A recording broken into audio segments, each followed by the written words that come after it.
आपण पाहत आहात जनता न्यूज एक्सप्रेस। इस चुनाव में जो टाइम से जरूरी है उस टाइम पे फैसला आना भी बहुत जरूरी होता है। तो ये चीज हमने देखना चाहिए।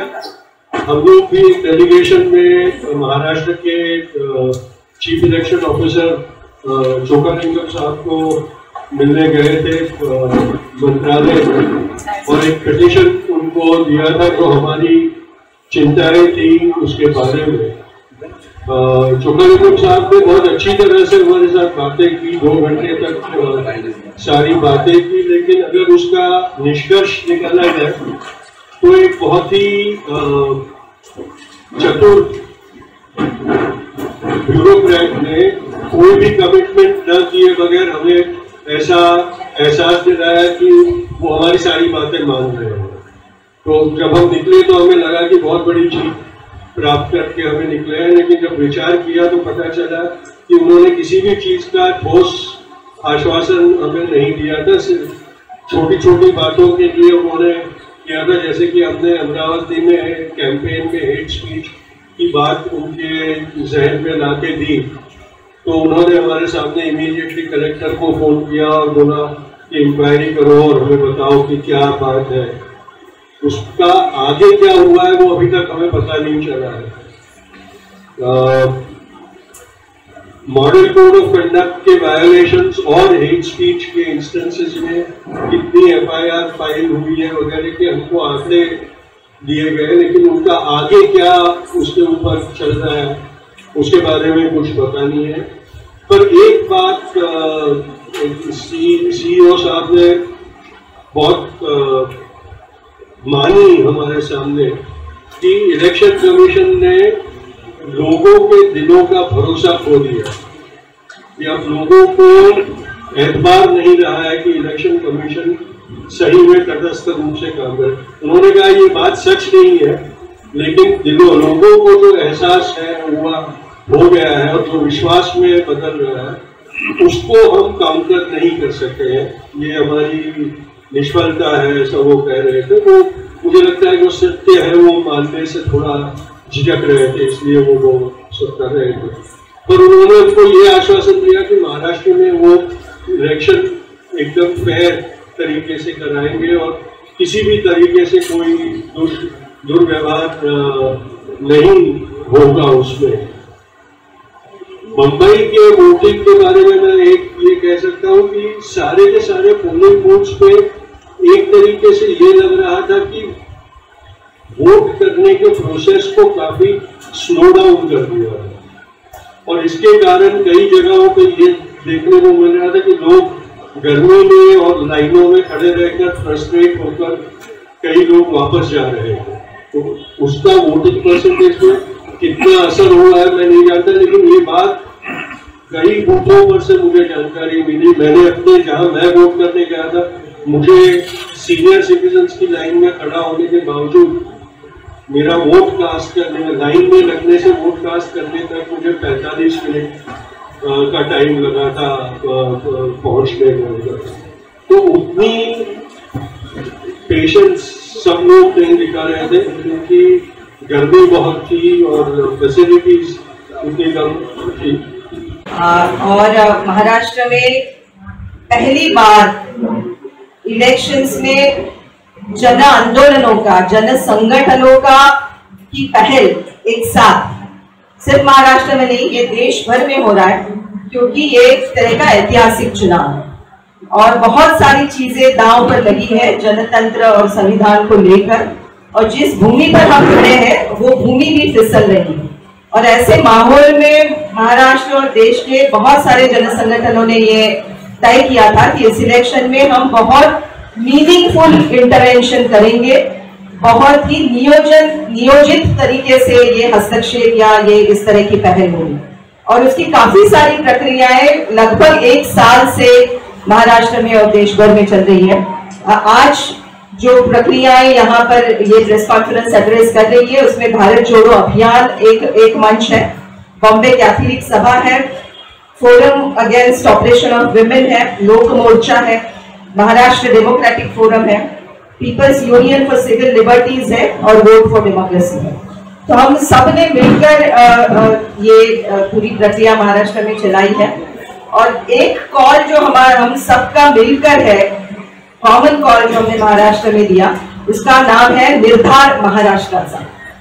तो ये निर्धार ये है कि भारतीय जनता पार्टी जो जनतंत्र और संविधान की पूरी नींव को उखाड़ रही है, उससे अगर इस देश को बचाना है तो हम सबको लड़ना होगा और ये चुनाव में हम खुद कॉन्टेस्ट भले ही ना करें, लेकिन भाजपा को सत्ता से उतारना होगा और इंडिया अलायंस जो बना है, उस इंडिया अलायंस का जो भी ऑफिशियल कैंडिडेट हर कॉन्स्टिट्यूएंसी में घोषित किए जाएंगे, उनको पूरी तरह समर्थन। इस भूमिका पर हम सारी प्रक्रियाएं एक साथ है और यही निर्धार महाराष्ट्राचा है, भाजपा को सत्ता से उतारना और संविधान को बचाना।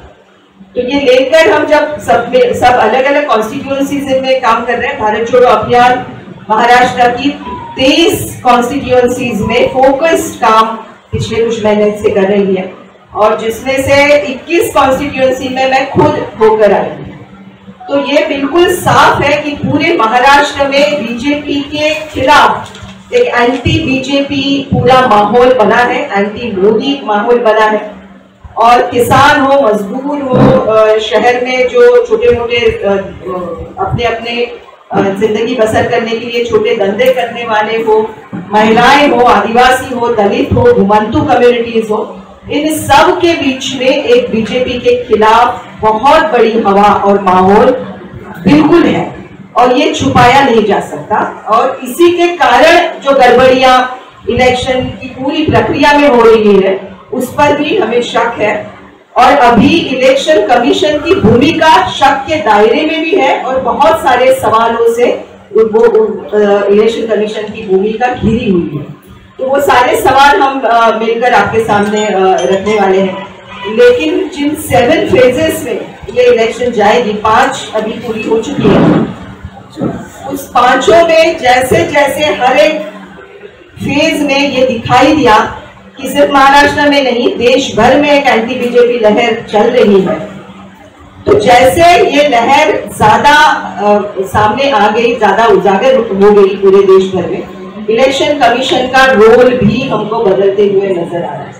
और हमने पहले से उसमें से एक जो पूरी शक की बात थी, वो ये थी कि वोटर्स को लिस्ट से गायब किया जाएगा और ये एक एंटिसिपेट हमने पहले से ही किया था और हमारी जो पूरी अलग अलग प्रक्रियाओं की एक ट्रेनिंग प्रक्रिया चली, उसमें इस चीज को हमने बहुत गौर से देखा है कि कुछ कम्युनिटीज में से वोटर्स मिस किए जाएंगे, उनको गायब किया जाएगा, वोटर लिस्ट से निकाला जाएगा।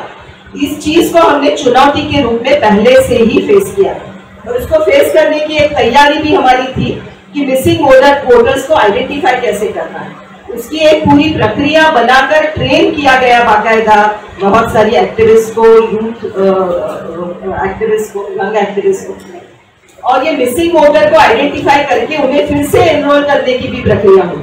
लेकिन ये पाया गया कि जो गायब किए गए थे वो बिना नोटिस उनको लिस्ट से गायब किया गया और जब एनरोल करने की कोशिश की, उसमें से कुछ एनरोल हो गए लेकिन बहुत सारे कोशिश के बावजूद एनरोल नहीं होगा। तो ये एक बहुत बड़ी समस्या और दिक्कत इस पूरी इलेक्शन प्रक्रिया में रही, वो थी मिसिंग वोटर्स। और मुंबई में वो खास करके ज्यादा हाईलाइट हुआ। रूरल एरियाज में कहीं कहीं वो बात आगे आने में टाइम जाता है, मीडिया तक पहुंचने को टाइम लगता है, इसलिए वो बात इतनी खुलकर सामने नहीं आई। लेकिन मुंबई और एमएमआरडीए रीजन में जो सबसे लास्ट फेज हुई, उसमें ये बिल्कुल सामने आई है कि बहुत सारे वोटर्स को वोट नहीं वो कर पाए, लंबी लाइनें लगी थी लेकिन लिस्ट में से भी नाम उनके गायब थे। तो ये एक चुनौती है जिसको हम फिर से प्रेस कॉन्फ्रेंस के द्वारा उसको हम हाईलाइट करना चाहते हैं।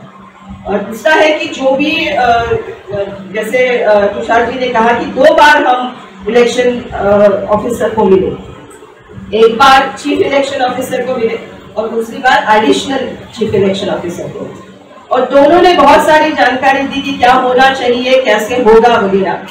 लेकिन प्रैक्टिकली असलियत में जब हमने वो देखने की कोशिश की, उदाहरण के तौर पे मैं यही मुद्दा फिर से दोहराऊंगी, डिलीटेड वोटर्स का मुद्दा।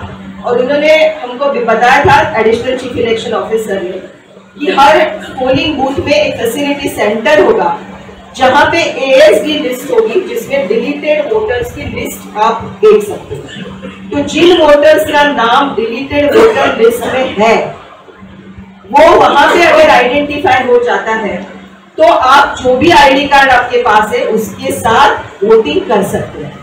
ये हमने बहुत बात फैलाई, सारे हमारे जो यूनिट्स है अलग अलग कॉन्स्टिट्यूएंसीज में, वहाँ के कोऑर्डिनेटर्स है, वहाँ की टीम्स है, उन सबके पास ये जानकारी फैलाई, लेकिन किसी जगह पर हमको इसका फायदा नहीं हुआ और कहीं पर ये डिलीटेड लिस्ट नहीं देखने को मिली। आज ही मैंने फिर से एडिशनल CEO को मैसेज भेजा कि हमने ये बहुत कोशिश की कि डिलीटेड लिस्ट हमको देखने को मिले, लेकिन एक भी फैसिलिटी सेंटर में हमको वो लिस्ट देखने को नहीं मिली।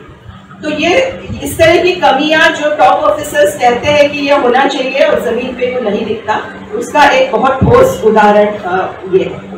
दूसरा ये था कि बार बार मतदाताओं में आप जागरण करो, वोटिंग करना है, ये वाली बात कमीशन फैलाती रही, लेकिन जब वोटर का एंथुसियाज्म इतना बढ़ा कि वो चाहेंगे, तब उनकी डिसेंट्रलाइजमेंट जैसे करनी है कि उनकी ताकत को ही, मत देने की, वोट देने की ताकत को ही कम करना, ये कितने अलग अलग तरीके से किया गया ये भी हमने देखा।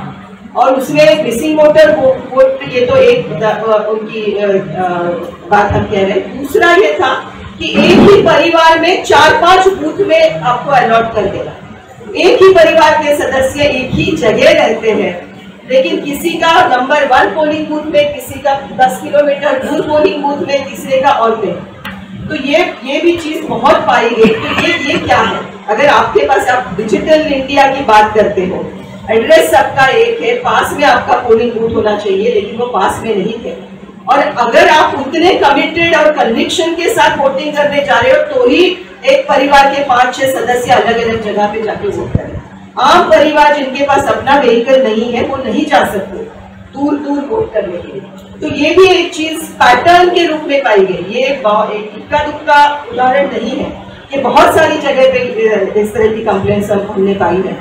तो हम बार बार ये कहने की कोशिश कर रहे हैं कि इस बार की इलेक्शन ऐतिहासिक है, लेकिन इलेक्शन कमीशन का इसमें जो रोल रहा है, उसमें जो एक पैटर्न हम पा रहे हैं, हम देख रहे हैं, वो पैटर्न भी उसकी दखल लेनी चाहिए, उसकी कॉग्निजेंस लेनी चाहिए, इतनी गंभीर वो है। सुप्रीम कोर्ट के डिसीजन की बात पर ज्यादा इसका बात रखेगी, लेकिन हम बार बार ये कहते आए हैं कि सारी डेमोक्रेटिक इंस्टीट्यूशंस इस देश में एक ही गाना गा रही है। पिछली बार सलीम जी ने मुझे टोका था कि मैंने ये बात नहीं कही, लेकिन इस बार मैं फिर से वो दोहराना चाहती हूँ कि एक गाना देश भर में पिछले 10 साल से सारी डेमोक्रेटिक इंस्टीट्यूशंस में बज रहा है, और वो गाना है जो तुमको हो पसंद वो ही बात करो, तुम दिन को अगर रात कहो हम रात। तो इलेक्शन कमीशन भी बार बार ये कह रहा है कि आप दिन को रात कहो हम रात कहें, और ये साफ अभी दिखाई दे रहा है। 4 जून को बहुत चौकन्ना रहना होगा, बहुत सतर्क रहना होगा सारी पॉलिटिकल पार्टीज को, और सारी जो सिविल सोसाइटी इसमें उतरी है, सारे जनसंगठन जो उतरे हैं इसमें, कार्यकर्ता लगातार काम कर रहे हैं। पहली मांग हमारी ये है कि महाराष्ट्र की स्टेट इलेक्शन कमीशन के दफ्तर में पूरे जो 48 कॉन्स्टिट्यूंसी स्टेट में है उसके 17C फॉर्म और फॉर्म B पब्लिक पे डालने चाहिए। ये हमारी मांग है और मांग रही है। ये पब्लिक डॉक्यूमेंट है, ये कोई गुप्त डॉक्यूमेंट नहीं है, और हमारी मांग है कि ये डेटा को आप पब्लिक में रखिए, आपकी वेबसाइट पे डाल दीजिए। इसी से रिलेटेड कुछ बातें हैं जो मैं आखिर में कहूँगी, मगर ये इतना भी कहूँगी कि हमने कम से कम सब साथियों ने मिलकर कम से कम 80% कैंडिडेट से बात की है, और 80% कैंडिडेट के पास ये फॉर्म्स है, काफ़ी लोगों के पास नहीं दिया गया है। 17C फॉर्म क्या है क्या नहीं है मैं आपको अंत में बताऊंगी। तो सबसे पहले मैं दोहराऊंगी, 17C forms and the form B of every constituency is in Excel sheet format should be made public by the Election Commission, State Election Commission of Maharashtra. दूसरी बात, चुनाव के दौरान जब से model code of conduct declare हुआ, I think it was 1 मार्च, जो भी तारीख थी, तब से लेके आज तक हमें कहा गया, जब हमारा डेलीगेशन गया था कुलकर्णी जी के पास, कि हर हफ्ते चुनाव आयोग, केंद्रीय चुनाव आयोग को रिपोर्ट भेजता है। वो रिपोर्ट में मॉडल कोड ऑफ कॉन्डक्ट पे क्या कार्रवाई की गई, हेट स्पीच, नफरत भरे भाषणों के ऊपर क्या कार्रवाई की गई, बाकी जो भी मुद्दे हैं, टेक्निकी मुद्दे और एथिकल मुद्दे, उनका रिपोर्ट वो लोग भेजते थे। हमने कहा अगर आप वो भेजते थे तो वो पब्लिक में डालिए, ताकि हमको पता चले कि आपने क्या क्या किया। तो उन्होंने खुद कहा ये बहुत अच्छा सुझाव है, हम डाल देंगे वेबसाइट में। अभी तक वो नहीं डाला गया। तो हमारी मांग है कि वो weekly reports of the state election commission of Maharashtra that have been sent to the Central Election Commission after the operation of the Model Code of Conduct and once the elections are announced should be put in the public domain on the Maharashtra Election Commission website. तीसरी बात, the SEC Maharashtra को registration process तात्कालिक तुरंत शुरू करना चाहिए। तो missing voters की शिकायत हम बार बार कह रहे हैं और वो कुछ इलाके में है, कुछ समुदाय के साथ है। मैं खुल के कहूँगी ये दलित समुदाय के साथ है, मुसलमान समुदाय के साथ है, हमारे डीनोटिफाइड ट्राइब्स के साथ है, जो भी वंचित समाज आदिवासियों के साथ है। ये समाज की registration proactively state election commission को इमीडिएटली काम शुरू कर देना चाहिए। वोटर अवेयरनेस जो है, मतदाताओं को एक तरह से जागरूक करना, वो सिर्फ चुनाव का काम नहीं होता है, वो 365 डेज 24/7 हर 5 साल में होना चाहिए और हमारा कार्य इमीडिएटली एक्टिव हो जाना चाहिए। Clean up of the electoral rolls, मतलब ये बार बार शिकायतें आई हैं कि एक्स्ट्रा वोटर्स हैं, डिसीज्ड वोटर्स हैं जो नहीं रहे दुनिया में, उनका भी नाम है, उनका नाम हटाना अब इलेक्शन कमीशन का काम है, वो काम नहीं कर रहा है। तो clean up of electoral rolls, removal of extra voters, removal of deceased voters. And जो शिकायत हमारे पास काफी आई है कि गए चुनाव में वोट किए हुए लोग जो इस बार डिलीट हो गए, रिस्टोरेशन ऑफ डिलीटेड वोटर्स, ये clean up of electoral vote तात्कालिक तरीके से स्टेट इलेक्शन कमीशन को करना चाहिए। और वोटर अवेयरनेस प्रोग्राम, जैसे मैंने पहले भी कहा, अभी से आप शुरू करें। आप प्लीज ना वेट करें जब से आदेश आए दिल्ली से। महाराष्ट्र की जनता अभी जागरूक हो चुकी है। इतने लोग, जैसे उल्का जी ने कहा, इसके प्रोसेस में जुड़े हुए हैं।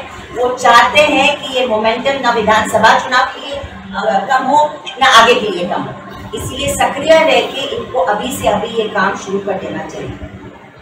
फॉर्म 17C और फॉर्म B पे आने से पहले मैं 2-3 बातें और कहना चाहूँगी आपसे कि 2014 के बाद चुनावी प्रक्रिया में जिस तरह नफरत का इस्तेमाल किया गया है top leadership of Bharatiya Janata party से, उनकी स्टार कैंपेनर्स से, वो शायद पहले कभी नहीं हुई। ये हमने इस बार भी देखा और उसको लेकर काफी कंप्लेंट्स गई है, इंडिविजुअल कंप्लेंट्स गई है, सामूहिक कंप्लेंट्स गई है। ऑपोजिशन इंडिया कैंडिडेट ने, इंडिया अलायंस ने की है। कार्रवाई बहुत ही हल्की या ना बराबर हुई है। तो नफरत भरे भाषण की भी कार्रवाई महाराष्ट्र इलेक्शन कमीशन को करनी चाहिए। जब हमारा डेलीगेशन गया था तो citizens for justice and peace ने जो महाराष्ट्र को लेकर जो कंपाइलेशन किया था, 10 ऐसे भाषण थे जिसमें 3 प्रधानमंत्री के थे, एक उत्तर प्रदेश के चीफ मिनिस्टर के थे, नवनीत राणा के थे, फलाना ढिकाना, सब डिटेल हमने दिया है। उनके ऊपर क्या कार्रवाई हुई है उसके ऊपर भी हमें क्लैरिफिकेशन चाहिए और FIR न सिर्फ दर्ज करके प्रोसिक्यूशन होना चाहिए वो भाषणों की। अभी मुझे कुछ बातें आपको आगे की बात करनी। चुनाव का काउंटिंग होगा 4 जून को। उसके पहले 1 जून को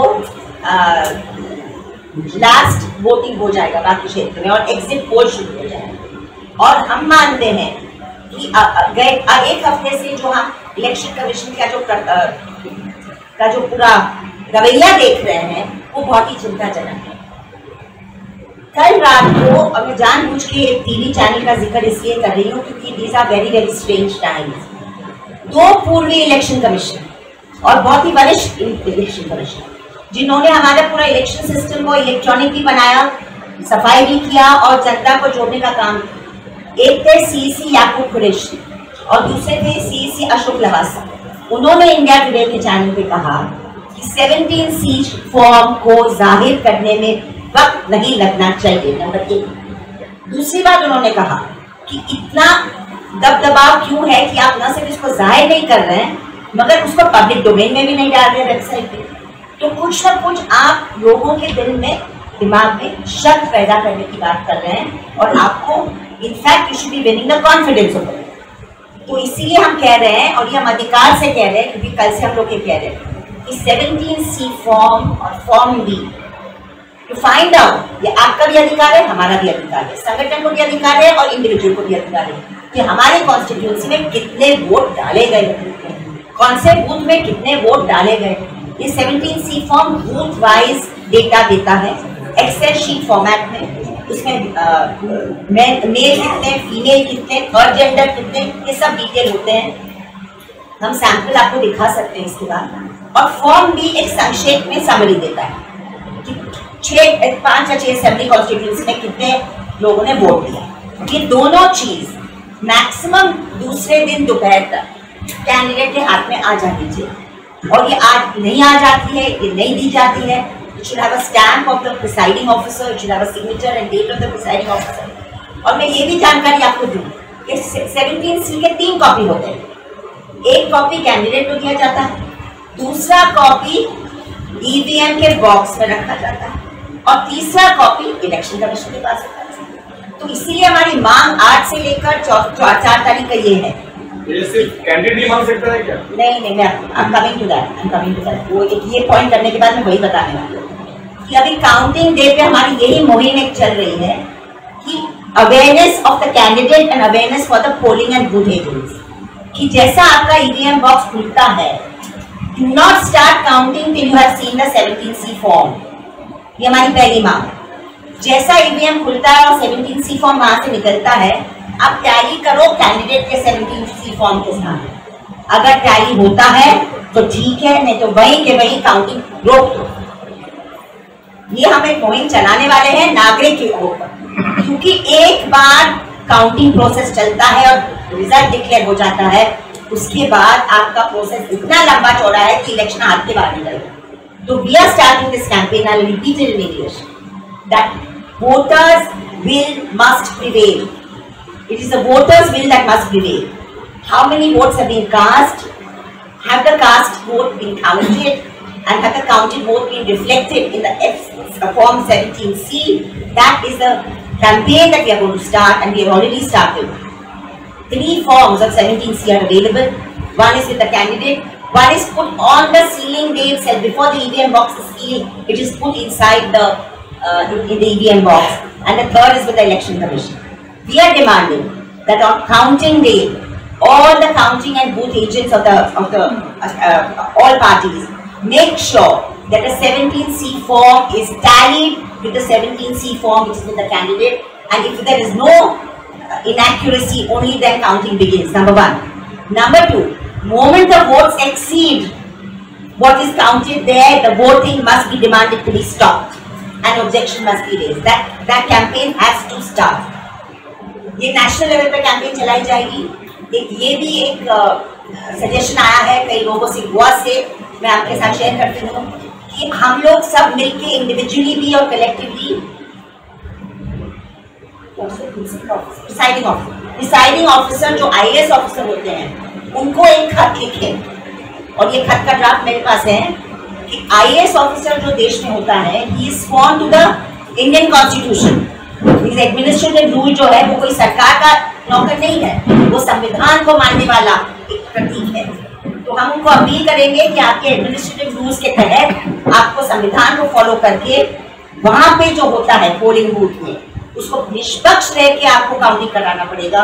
न यहाँ देख के ना वहां देख के, सिर्फ मतदाता को देखकर कि कितने वोट पड़े हैं। तो वो भी एक कैंपेन चलाई जाएगी कि हम एक खत लिखवाने का काम एवरी प्रिसाइडिंग ऑफिसर।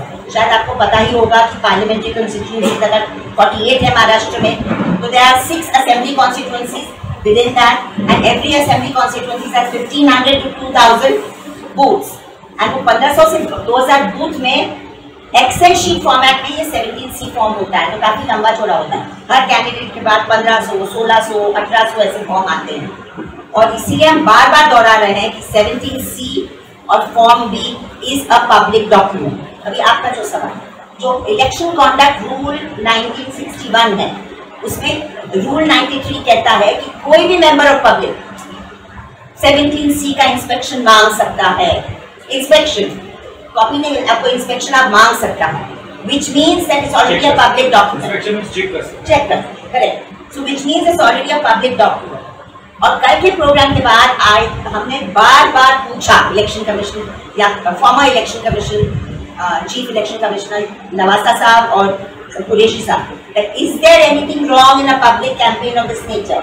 उन्होंने स्पष्ट कर दिया कि बिल्कुल इसमें कोई ये नहीं है। लोगों का विश्वास मतदान प्रक्रिया में होना सबसे ऊंची चीज है, और इसलिए आपको बिल्कुल अधिकार है कि आप ये मांग रख सकते हैं। सुप्रीम कोर्ट में जो हुआ या नहीं हुआ उस पर मैं नहीं बोलूंगी, क्योंकि वो जुलाई में सुनवाई होगी। पूरी कोशिश की गई और वो बाद में नतीजा निकलेगा। इस वक्त जनता आवाम ने एक बहुत तानाशाही सरकार के खिलाफ बहुत ही मजबूती से ये वोटिंग प्रक्रिया में अपना कदम उठाने की कोशिश की है। वो असफल होने नहीं देने वाले हैं हम, यही हम कह के इसीलिए आपके साथ सामने आए।